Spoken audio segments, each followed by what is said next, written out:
Congress says they support the troops. But if support meant VA delays, empty promises, and benefits that move slower than a formation on Monday morning, then yeah, we're drowning in support.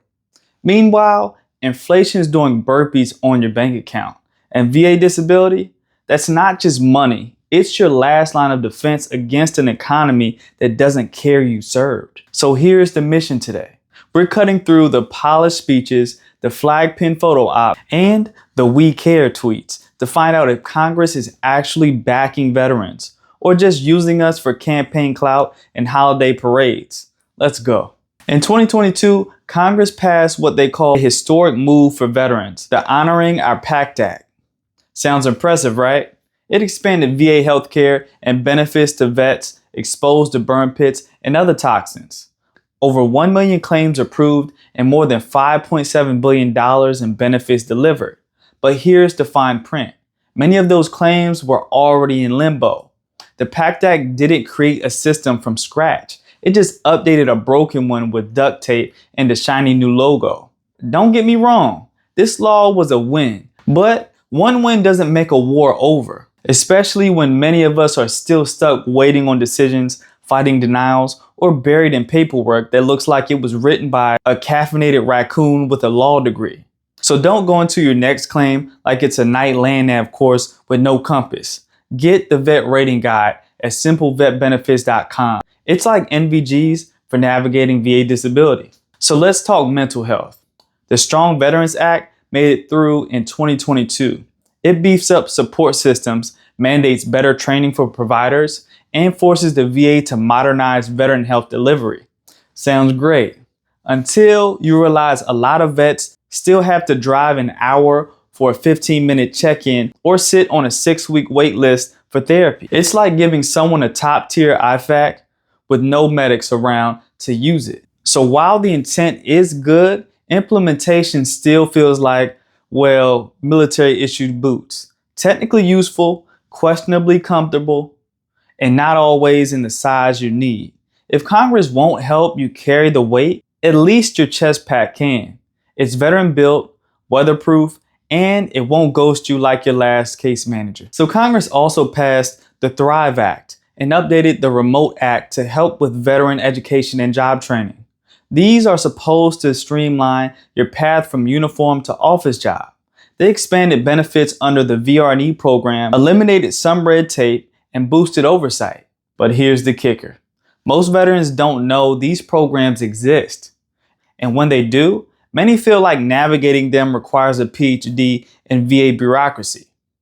It's like being told you have access to a buffet, but you've got to fight 3 goblins and solve a riddle just to get a plate. The 2024 COLA increase was 3.2%. Not bad, until you compare that with the fact that your eggs, rent, and kids' sneakers all went up by about 10%. Yeah, Congress passed the COLA Act to tie VA disability to inflation, but the system still reacts slower than a private waking up for PT. We need automatic, meaningful adjustments, not breadcrumbs after the economy's already eaten our paycheck. Congress loves announcing new VA programs, but where's the follow-through? The VA Transparency and Trust Act was supposed to force better reporting on how money is spent.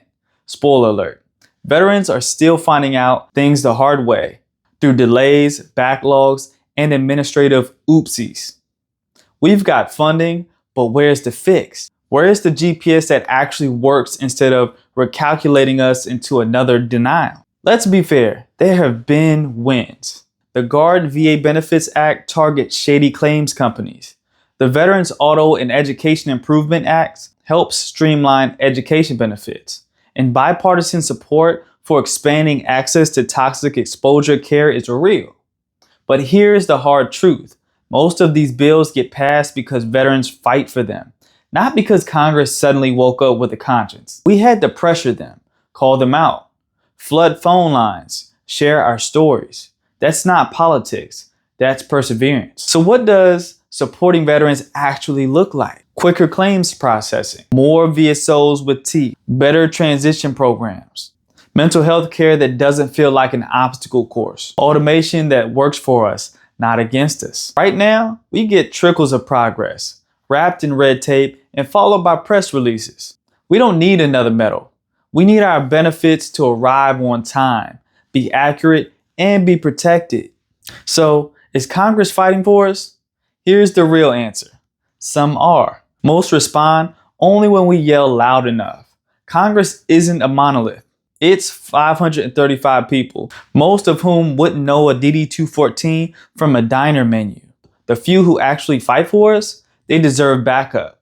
But that means we have to show up, not just for ourselves, but for the next generation of veterans who shouldn't have to fight two wars, one overseas and one back home for basic care. So what can you do about it?